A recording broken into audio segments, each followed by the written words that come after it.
Well, I doubt anybody is here early, but if you are, welcome to my live stream. I'm probably not going to get started until exactly 4 o'clock, so anybody who had this scheduled at 4 can still make it. But otherwise, we will get started right at 4. But if you have any questions, feel free to put that in the chat, and I can answer those questions for you.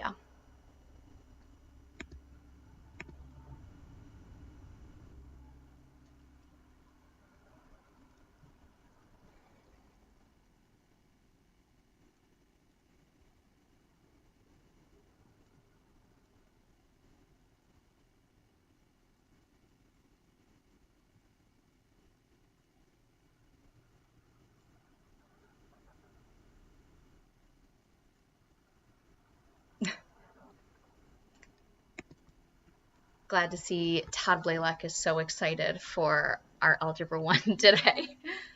And you're here early. Welcome, Todd.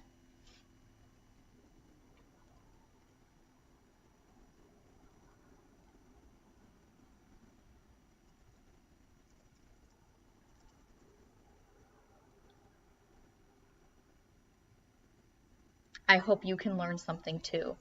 You never know. I know you're a whiz of an engineer from what I've heard. So I don't know, maybe you'll learn something new about algebra.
So for anybody who has just joined, we're going to get started right at around 4 p.m. just to make sure that anybody who has already signed up to attend my live stream can still make it and get all the necessary information. So we'll get started in around 2 minutes or so.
All right, so it is just about to hit 4 p.m.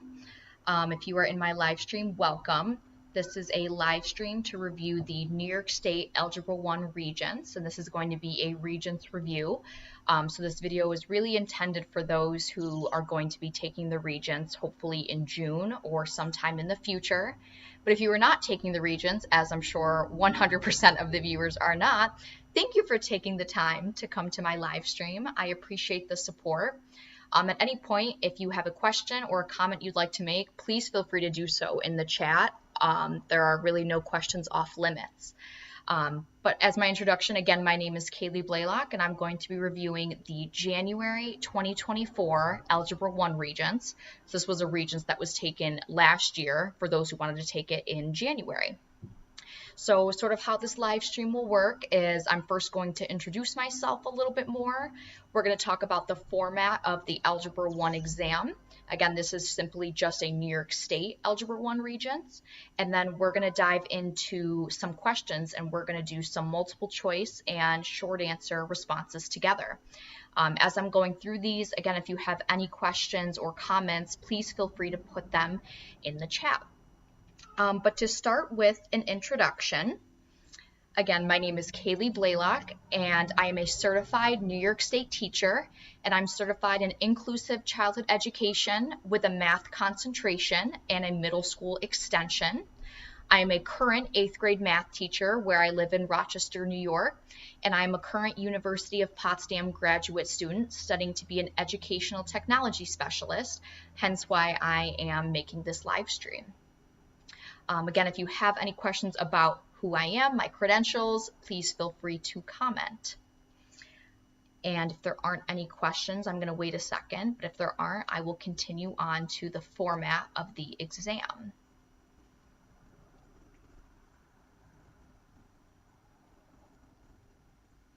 All right.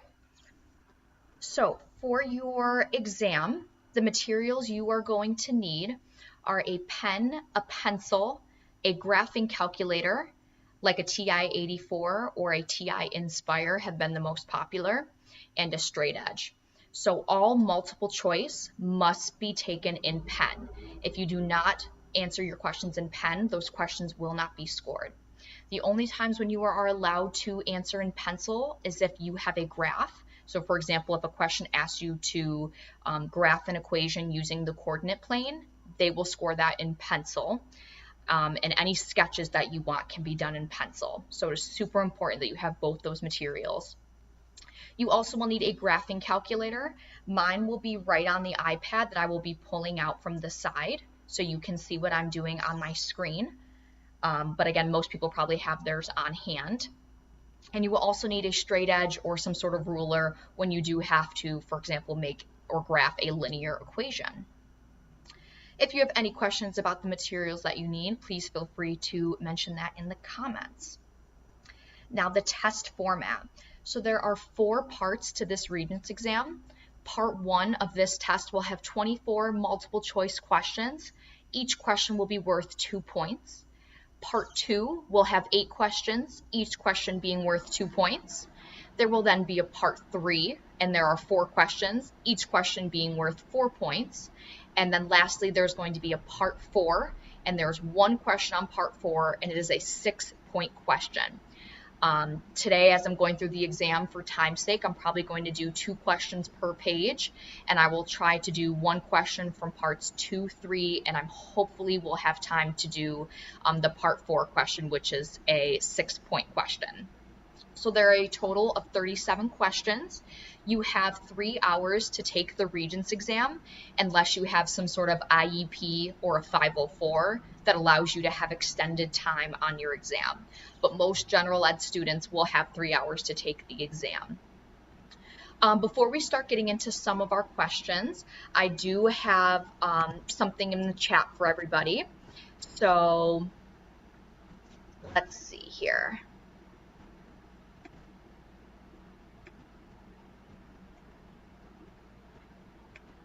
Let's see, hopefully this can work.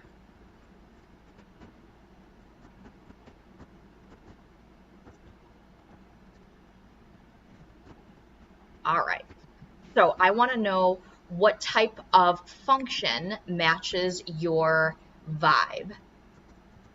So option A, you're going to be linear and you're just chill and steady.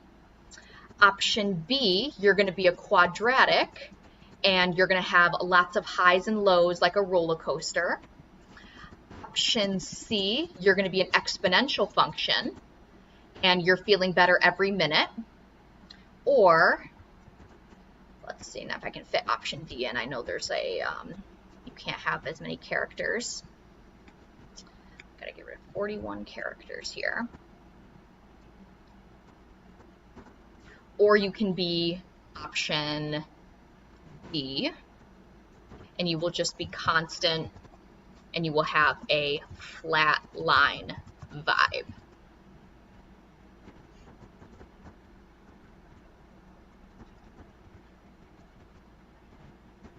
So feel free to put in the comments, what mood are you feeling for this Algebra 1 exam? Are you feeling A, linear, you're just chill and steady all day? I know that's what I'm feeling today as I'm on break and I'm loving the week off. Are you B, are you a quadratic? You have lots of highs and lows. It's like a roller coaster. Option C, you're exponential, feeling better every minute. Or D, are you constant? You're like a flat line. Okay, Kenna King, feeling A. I bet you're on break. You're loving it. You're chill and you're steady. I love that for you. I hope everyone else is feeling that way. I'll see if we have any more comments about what we're feeling.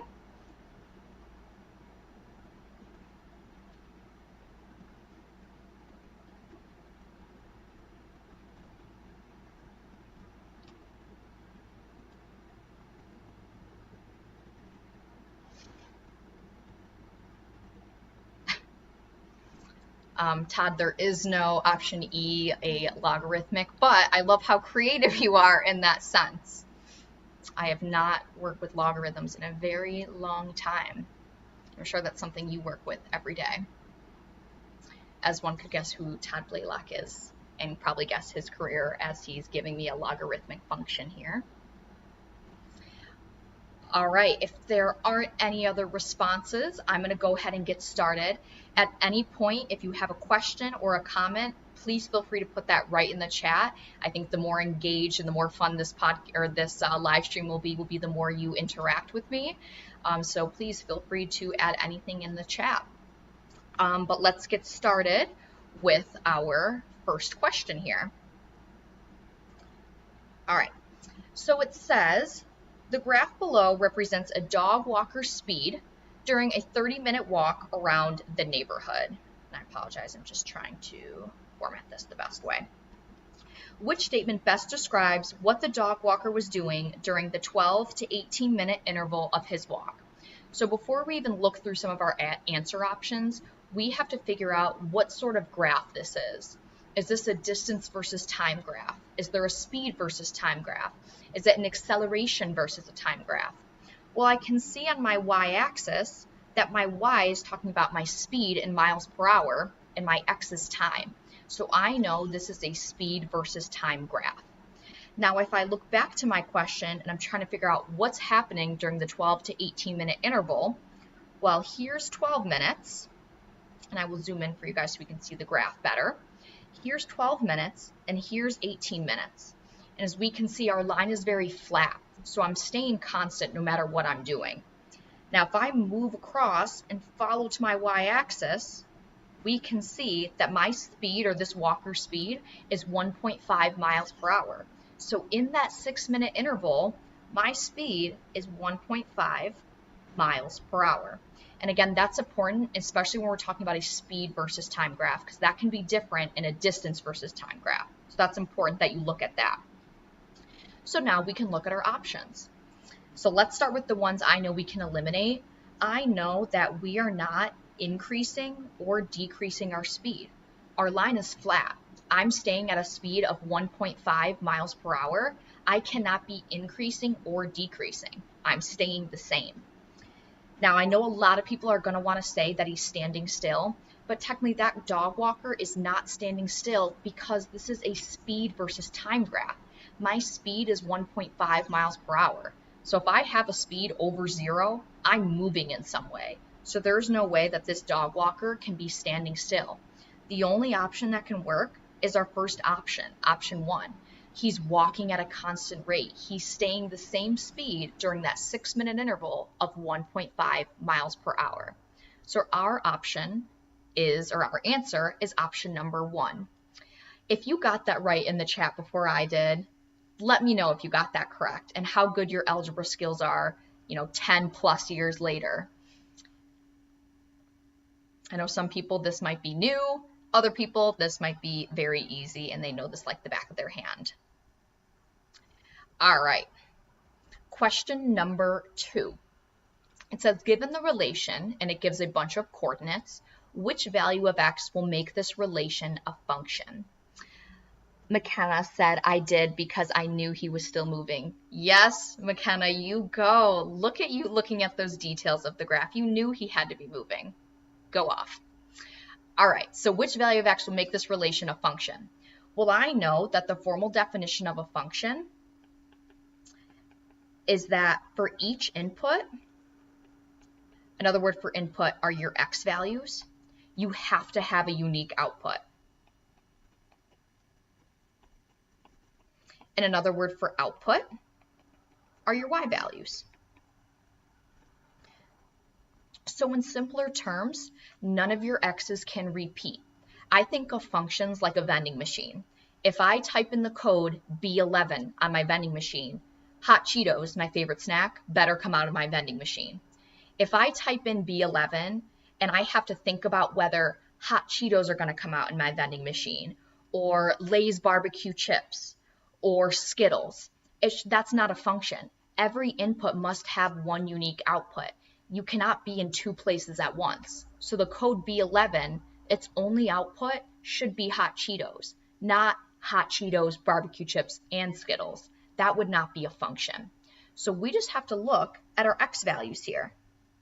And my x values, remember coordinates go x comma y, your x values are just going to be the first number in your coordinates. So 0, 2, 4, and we're trying to figure out what x is. So the answer to this is any number that's not repeated in the x's. So I know my answers cannot be 0, 2, or 4 because that's already in my inputs. I cannot have a repeated input. So the only answer for my x that's not repeated is option number 3, having an input value or an x value of 6. This would make it a function. This is actually a unit that we just finished up with my 8th grade math students, and I think they really enjoyed that unit. And I tell them all the time, this will carry on to algebra with them. So that's awesome. All right, for the sake of this video, I'm going to skip number 3, and we're going to go on to one of my favorite questions, which is question number 4. It says the 11th term of the sequence, and it gives me a bunch of numbers in a sequence. So 3, -6, 12, and -24. And you have to figure out what the 11th term of the sequence is. So before we even try and figure out what the 11th term is, we have to figure out what kind of sequence is it, because there are 2 different types of sequences. There's an arithmetic sequence when you are adding something to a term to then get to your next term, or you are multiplying by something, and that's called a geometric sequence. So we got to figure out what's our pattern. Are we adding something every time? Are we multiplying by something every time? So let's test this out here. So we got to figure out, well, how do I go from 3 to -6? I know one of my options could be multiply by -2, or I could also subtract 9. So right now I'm still not sure what type of sequence it is, so I have to move on to my next 2 terms. So how do I go from -6 to 12? Well, I know -6 minus 9 will not get you 12, but I do know that -6 times -2 is 12. So I'm multiplying by -2 every time, and we can test it again, of course, because 12 times -2 is -24. So if you remember, and if you're still with me, what type of sequence is this? Is this going to be an arithmetic sequence, or is this going to be a geometric sequence? If you're not sure on spelling, you can put A for arithmetic for short, or or G for geometric if you're not sure how to spell it. But put in the comments, do you think this is a geometric or an arithmetic sequence? So I have one person, we have Kenna saying that this is a geometric sequence. or let's see if we have any other responses.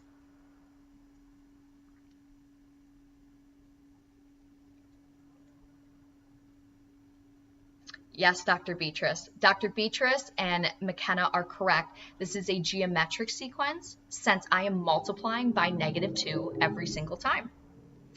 So the formula for a geometric sequence will actually be found in the reference sheet of your Regents exam.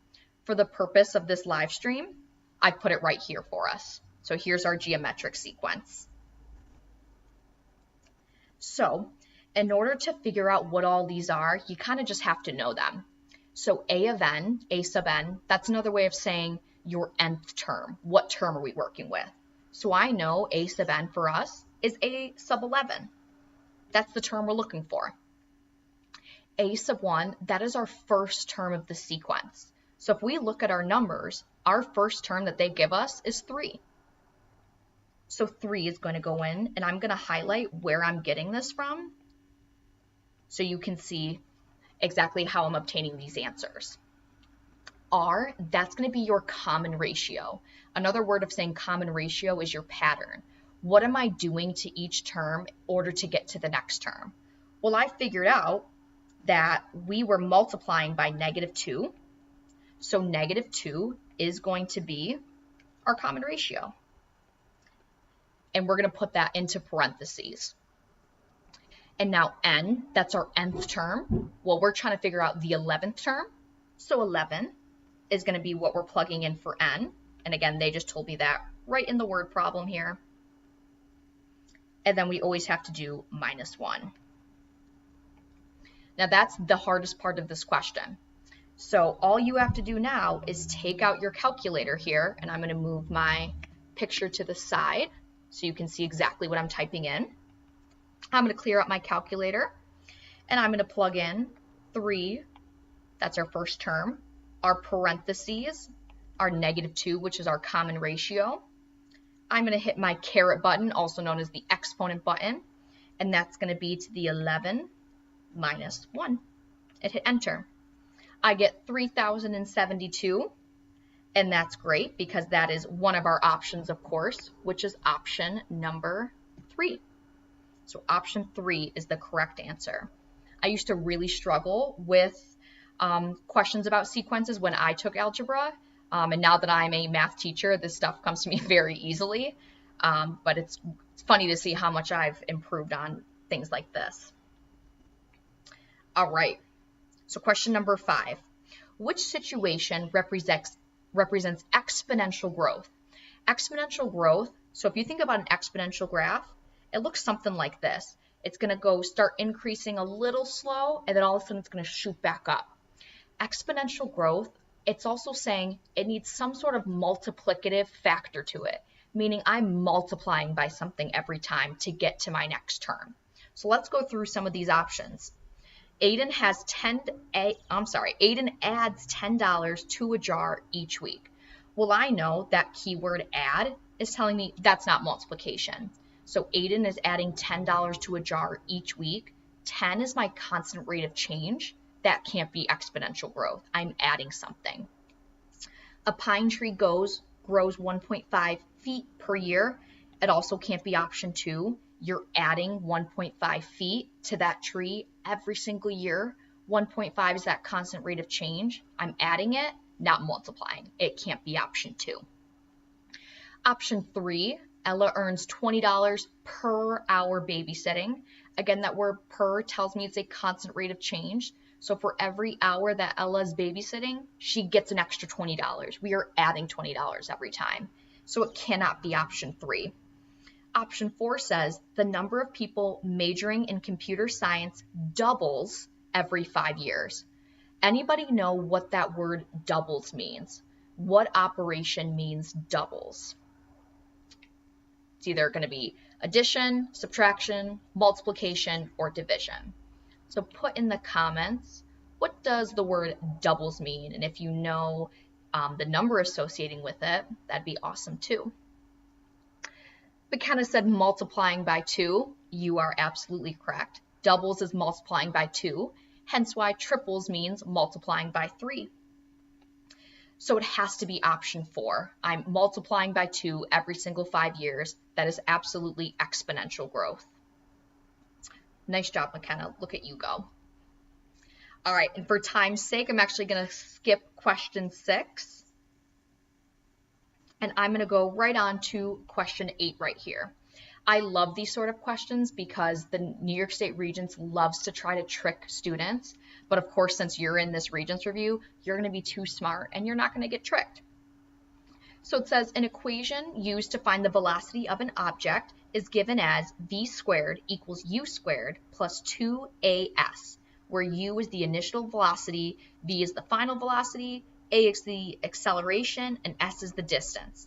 The question asks, when this equation is solved for a, the result is. So this entire paragraph here that they just gave us, it's not needed. All we need is this equation, because our goal is to solve for a, get a alone. That's all it's asking.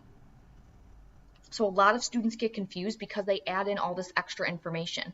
Don't get confused by it. We don't care what u is. We don't care what v is. We don't even care what s is. We're just trying to find a, get a alone. So I'm going to rewrite the equation off to the side. V squared equals u squared plus 2as. Now, when I teach my students about solving equations, I call this the brick wall method, and it helps separate the right from the left. Some students call it train tracks. My students call it the Great Wall of China. I don't know why. Whatever helps you recognize that the right and the left are two different sides of your equations, that's the whole point. So our goal is to get a alone. So we want to move anything else to the other side of the equation by using the inverse operation. Another word for inverse is the opposite operation.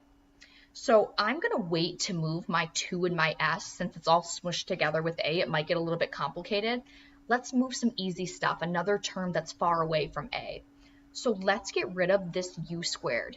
Now, because u squared is positive, the inverse operation of a plus is a minus. So we have to subtract u squared from both sides. When I do that, my u squareds cancel. I'm going to bring down any term that I didn't touch, which is my 2as. And now v squared minus u squared, well, those aren't like terms. I can't combine those. So v squared minus u squared is just v squared minus u squared. Don't let it confuse you. And then I'm going to bring down my equal sign. Now, because I have all of these, like I have the 2 and the s smushed together with an a, that's multiplication. There's almost like invisible time signs right in between them all. So anybody know, put in the comments, what is the inverse operation or the opposite operation of multiplication to help me get a alone? So it's either got to be addition, subtraction, multiplication, or division. What is the inverse operation of multiplication?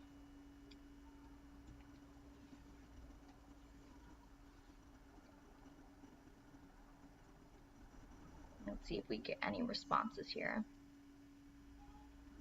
Dr. Beatrice said division. Let's see if we have any other responses. All right, well, Dr. Beatrice, you are correct. You are so up to date on your math skills. It is absolutely division. Divide, I think. You are also right, McKenna.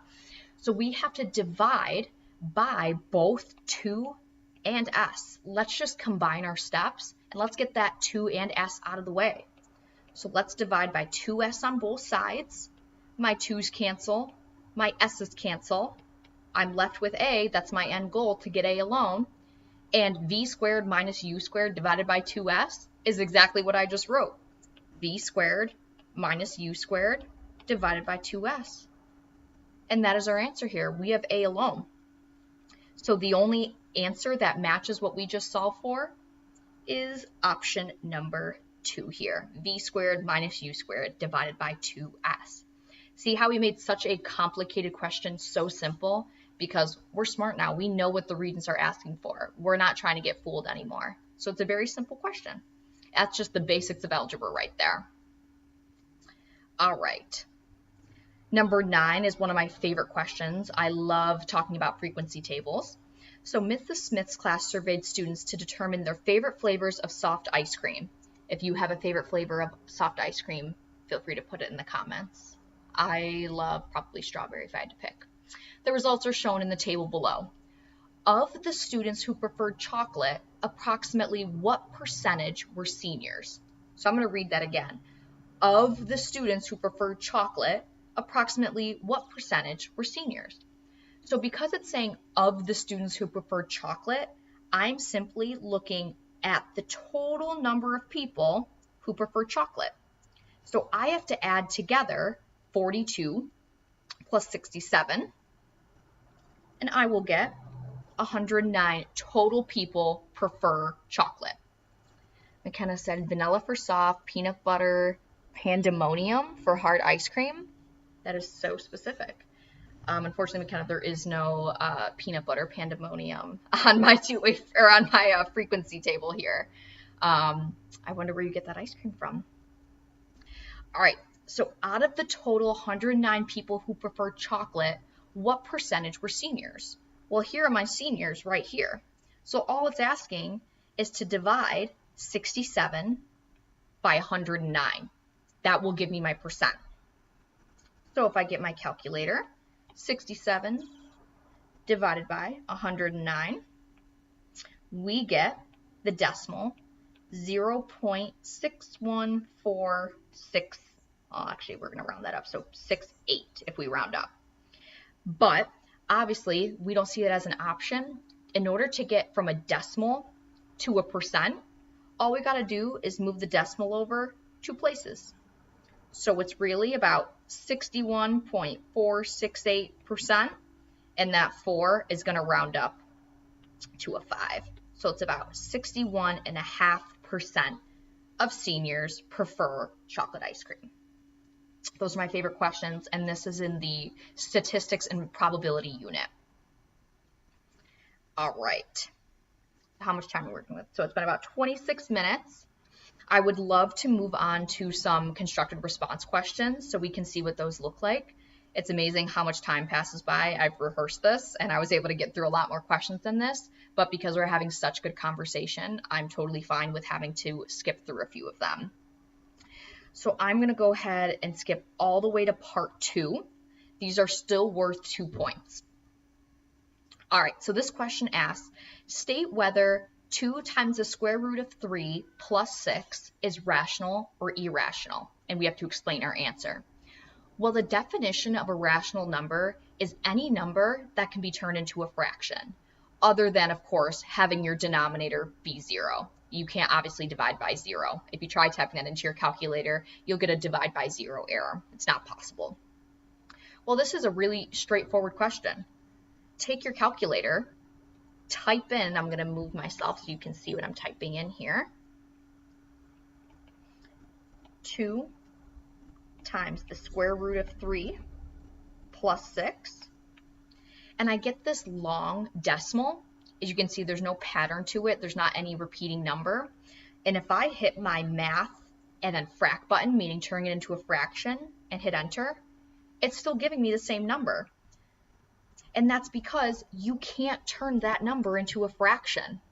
So put in the comments, because I can't turn my decimal into a fraction, is this irrational or rational?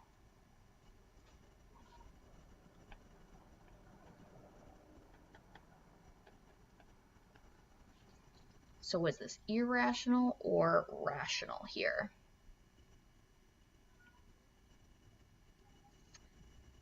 I have one vote for irrational.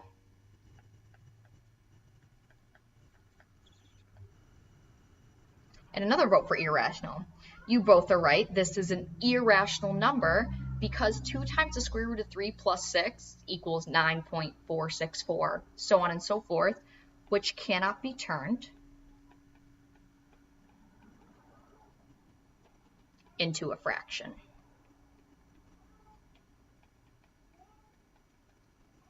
What I love about these past algebra regents is that if you actually look them up on the New York State Department of Education website, they will break down every single constructed response question and give sample responses and tell you what you score them. So if I give a response like this is considered 2 points, and you will see examples of a student who earned only 1 point and a student who earned 0 points. So that's a really great website to see if you were intrigued by that. And I will actually put that in the chat.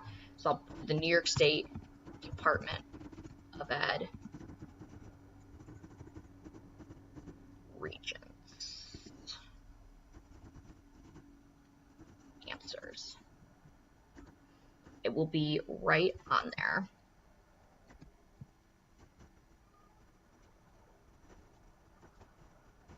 If you ever need to know. Oops, I added too many T's. Perfect. All right. I know most people will probably find this boring. I find this stuff so fun. So I'm debating on which questions to do because I love doing them. But I guess we'll do something like this since we haven't worked with rate of change yet. So it says the table below shows data from a recent car trip for the Burke family. State the average rate of change for the distance traveled between 2 and 4 hours. And we have to include appropriate units. So we have our table here. As we can see, X is hours after leaving and Y is miles from home. Well, the formula for rate of change, or slope is another word for that, is the change in Y over the change in X. And the reason that they get these, remember that triangle is a Greek symbol for delta, which also means the change. So the change in Y, it's like saying Y2 minus Y1, you take your two Y values and subtract them, and then you take your two X values and subtract them, X2 minus X1. So I'm going to highlight in my table the hours and the miles that we're talking about. So we're talking about at 2 hours and 4 hours. And here they are. So we have to figure out our change in Y. So here are two Y values, the 238 and the 112. Let's put those right in. 238 minus 112. And of course, our change in X values are 4 and 2. Well, I know 4 minus 2 is 2. That's nice and easy. And I'm going to do my math kind of off to the side here. You're more than welcome to use your calculator. 238 minus 112 is 126. So now I have to do 126 divided by 2. And again, you can always do that in your calculator. You can do it in your head. 126 divided by 2. And you will get 63.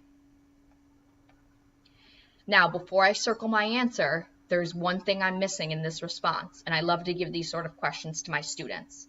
Why can I not get full points on this question if I just answer with 63? What am I missing here? I did all the math correct. So what could I be doing wrong to not get me full points? Yes, McKenna said units. Yes, Jennifer, you need those units. It says include appropriate units. And students are so quick to read through a question and immediately just give their answer because they know how to do it. And they lose points by doing simple, I call them like silly little mistakes. Don't fall for that. Read the question entirely. Include appropriate units.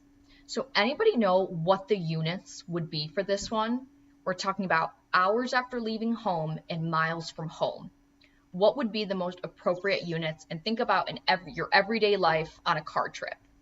So if you're traveling 63, what?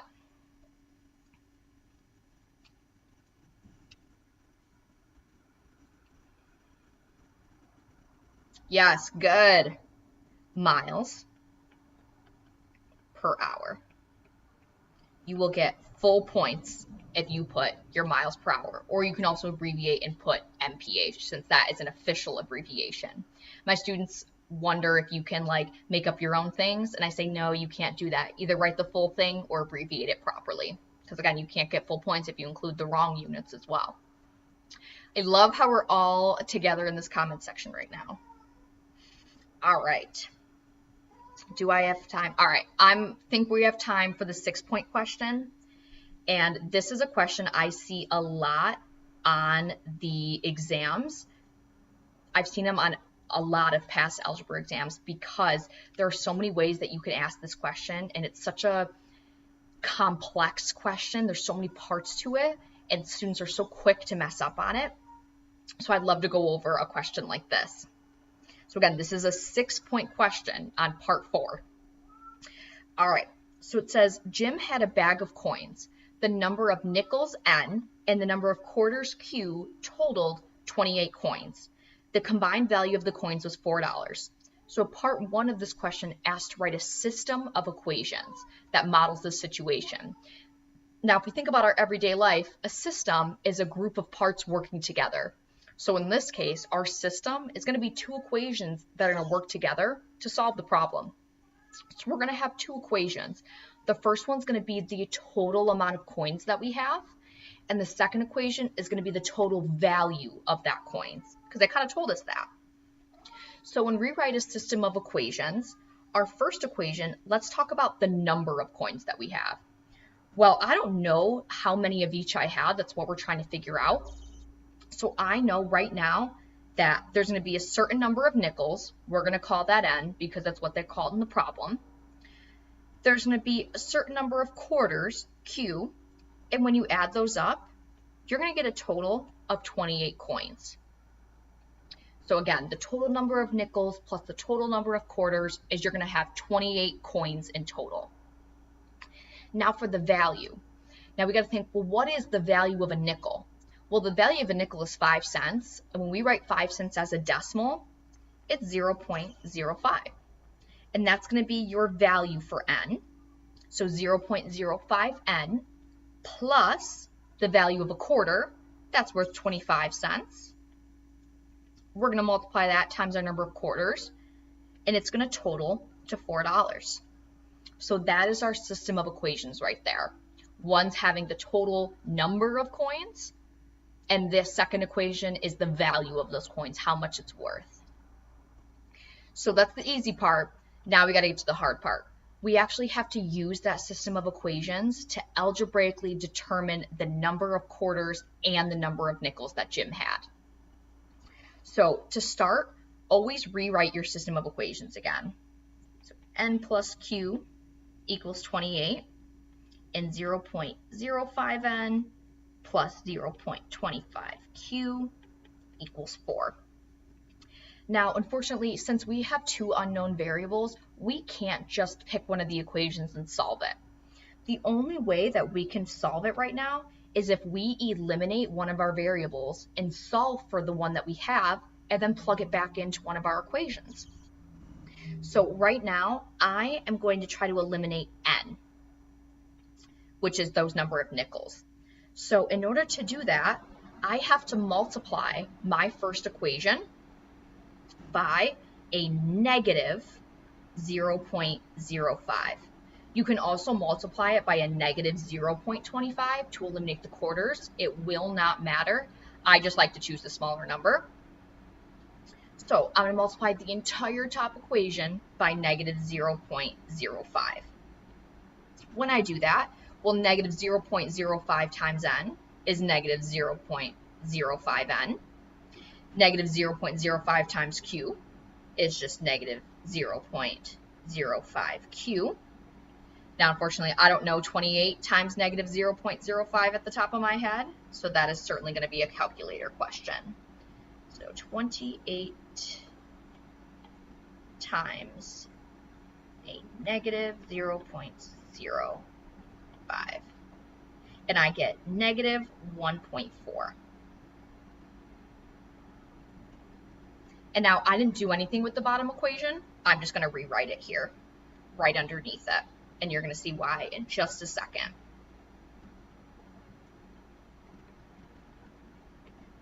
Now, I'm going to add my equations together, because by adding them together, one of my variables is going to be eliminated. Can anyone see what variable is going to be eliminated? Is it going to be the N, or is it going to be the Q? So it's going to be your number of nickels or your number of quarters, based on how I set up my system of equations.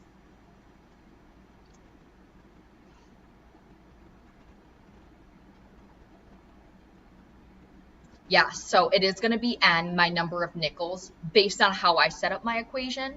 If you multiplied your top equation by negative 0.25, you're going to be eliminating the quarters. So my n is going to be eliminated because a negative 0.05n plus 0.05n is 0. They cancel out. Now I just add up the rest. So I'm going to add up my quarters and add up my total values right on the right side. So 0.25 minus 0.5 is you're going to get 0.20 q, and that equals 4 minus 1.4, I believe is 2.6 if I'm not mistaken, 4 minus 1.4. Now to get q alone, just do that brick wall method that I was talking about. Do your opposite operation. So I'm going to divide both sides by 0.2 or 0.20, and I'll plug that right into my calculator. 2.6 divided by 0.20, and I get 13. So Q is 13. That's the number of quarters I have. But I only answered part of the question. I still have to figure out how many nickels Jim has. So I'm just going to use the first equation since that's talking about the number of coins I have. Well, we don't know n. That's the number of nickels. But we do know Q is 13, and I have a total of 28 quarters. So now, some number plus 13 is 28. Do my inverse operation. Subtract 13 from both sides, and it's going to be 15. So I'm going to have 15 nickels and 13 quarters, and that makes sense. That's going to add up, and I can always check it by plugging these numbers back into my second equation. If I plug in 15 for n and 13 for q, and if I get 4, I know I had the right answer. But obviously, since we're on this live stream, we already know we got the right answer here. Now, this next question is a really interesting question, and it took me a second to figure it out. It says, Jim was given an additional $3 that was made up of equal number of nickels and quarters. How many of each coin was he given? So now there's not really a system of equations we don't have to solve. They just wanted to add on this extra part.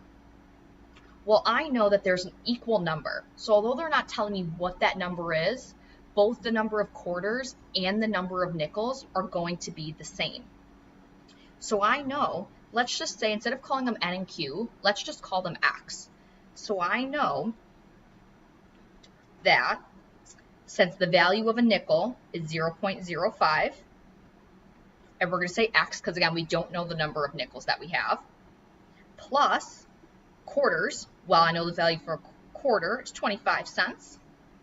But again, since we have the same number, we can use the same variable.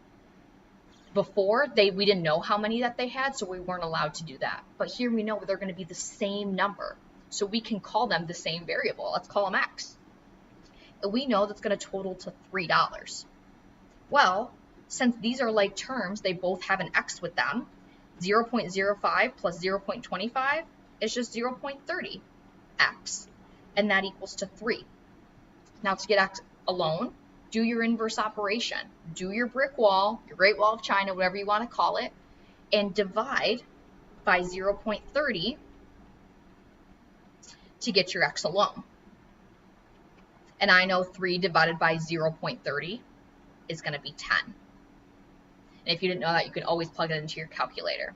So there's going to be, so Jim will have 10 quarters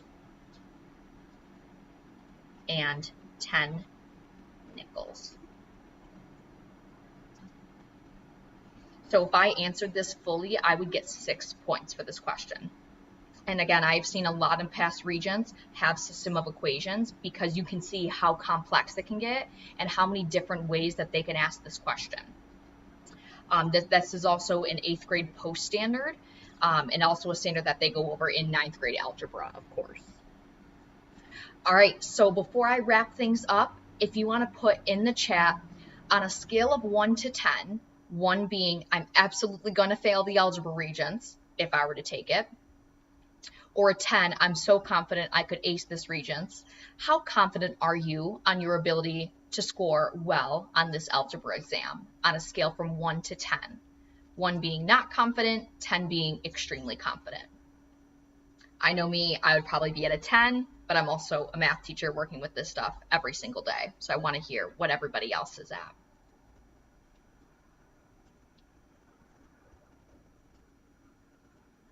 So kind of said 9. At the beginning, I would have said 7. Oh, so Jen, I'm so glad you joined this Regents review because you're an algebra teacher. So that's awesome. And Dr. Beecher said 11. That's awesome. I feel so much more confident now as a teacher. And when I was deciding what my topic wanted to be for this, I wanted to choose algebra because that's something I really overcame in middle school. I was a double accelerated student and I took algebra when I was in the 7th grade. And I was surrounded by some of the smartest people. And so I felt extremely dumb taking algebra because years later, some of these students ended up going to Ivy League colleges like Princeton and Dartmouth and very distinguished schools. And I decided to retake algebra in 8th grade because I didn't feel as confident. And I still scored low on the Regents because I'm just not a strong test taker. I've never been one to perform well on tests, but I averaged a 98 that entire year. And now that I'm literally an algebra and math teacher, it's crazy. I wish I could go back and retake it and help myself and give myself some of these strategies. But point being that if you're not happy with what you were given, do it again and prove to yourself that you can do better. And that's exactly what I did. So I took the hardest subject for me growing up in middle school, made it my favorite subject, and it's a subject that I now teach in middle school as I teach 8th graders. So it's very funny. It's a full circle effect here. Is there any last questions or comments that anyone wanted to mention before I end the live stream? It's been about 45 minutes or so. Are there any topics you'd like to go over? Any questions about any of the problems we did together? Kenna, thank you so much for joining. I so appreciate it. I've had a lot of people take the time out of their day to join me on this live stream, so I really appreciate that.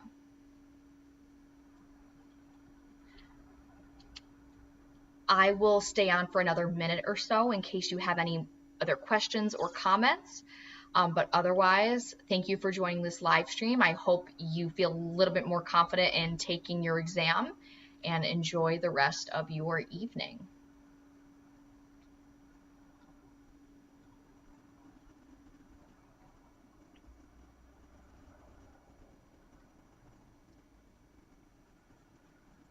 All right, I'm not seeing any more questions, so I'm going to end the live stream. Thank you for joining and enjoy the rest of your